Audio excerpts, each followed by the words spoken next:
नमस्कार मित्रांनो, तर तुम्हाला गुढीपाडव्याच्या आणि नवीन वर्षाच्या हार्दिक शुभेच्छा. तर तुम्ही बघू शकता मी तयार झालेली आहे आणि नंतर मग मी मस्तपैकी तोरण बनवून घेतलं आणि आम्ही दोघांनी मिळून ते लावून घेतलं.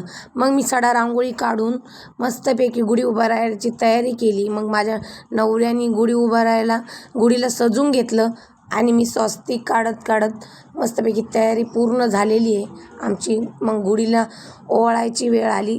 गुढीची मस्तपैकी पूजा करून घेतली. आमच्या मानपाडा गावची पालखी निघती, मग तिची पण तयारी करून घेतली होती. मग पालखीला आम्ही जाऊन दर्शन घेतलं पालखीचं मस्तपैकी.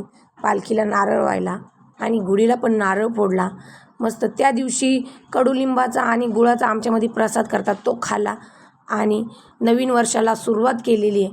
तुमची नवीन वर्षाची सुरुवात कधी होती ते मला कमेंटमध्ये नक्की कळवा.